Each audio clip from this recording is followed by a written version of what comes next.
حياكم الله مشاهدي قناة زاكروس الفضائية. نتواجد في منزل الفنان التشكيلي كاظم العبادي، حيث يعتبر فن الدعك على المعادن من أقدم الفنون التشكيلية والمنقرضة في العراق، حيث شارك في العديد من المعارض داخل العراق وخارجه. للمزيد من التفاصيل ابقوا معنا.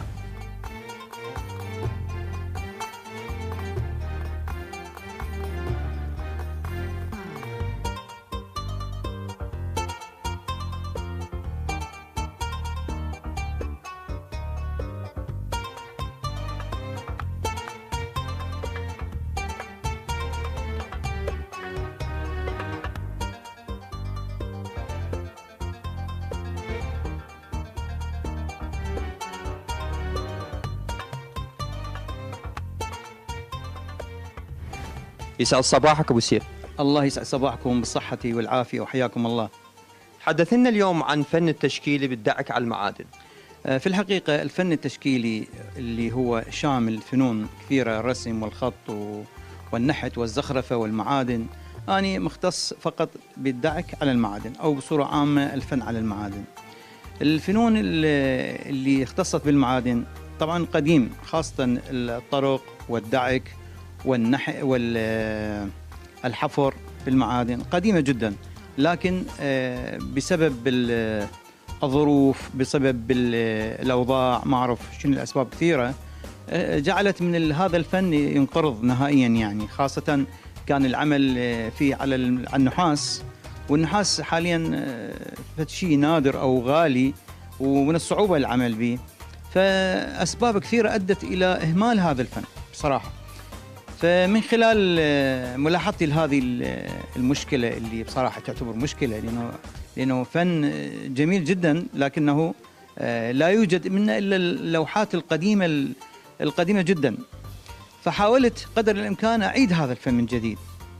النحاس غالي، اضطريت أن أعمل في المعادن المتوفرة بالأسواق، وهو البليت الموجود بالسوق دخله في فرن خاص، لأنه ما ينشغل عليه، صعب. فرن معين أعطيه درجة حرارة معينة، يتغير من طواعيته، ونفذت عليه أعمال كثيرة اللي حسب ما لاحظته الأعمال، وطبعا نجحت الفكرة. ونفس الوقت حاولت أن أجهز الألوان، لأن المعدن صعوبة يتلون، ومو كل صبغ يصير عليه.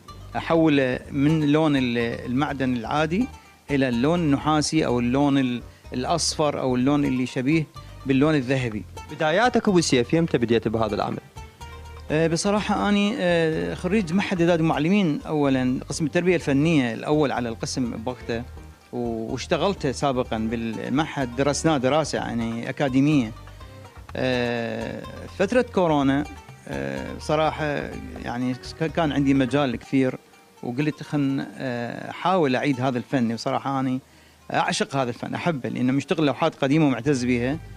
فحاولت أعيده من جديد بالمواد والخامات الغير متوفرة قديما، يعني تختلف المواد اللي أشتغل بها. خاصة العدة مالتي ماكو عدة، العدة اللي هي الأقلام اللي أشتغل بها أنا جهزتها وحسب العمل اللي أريده.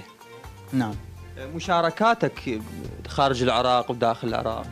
مشاركاتي كثيرة طبعا، من يعني صار لي حدود ال5 سنوات من بديت بهذا المشروع.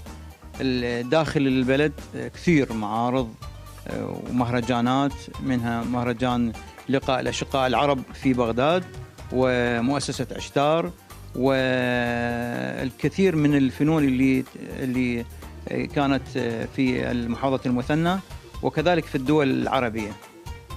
نعم. أول لوحة رسمتها؟ أول لوحة رسمتها أنا وبنتي. هاي اللوحة الموجودة أنا وبنتي، وبعدين أنا وابن ابني، هاي كبداية، وبعدين توسعت في العمل. المواضيع اللي تم تنفيذها والدعكها على المعادن؟ نعم. طبعا المواضيع متعددة، اشتغلت كل المواضيع، مواضيع دينية، آيات قرآنية، مواضيع اجتماعية تعالج الحالات الاجتماعية بالبلد، مواضيع تقريبا سياسية، مواضيع يعني متشعبة ومتنوعة، ما خليت موضوع ما اشتغلته بصورة عامة. يعني الجوائز اللي حصلت عليها؟ كثيرة جوائز، منها الدروع، ومنها شهادات تقديرية، ومنها كتب الشكر، ويعني كثير شغلات حصلت، القلادات الذهبية والبرونزية. شكرا جزيلا أبو سيف. حياكم الله وشرفتونا، أهلا وسهلا.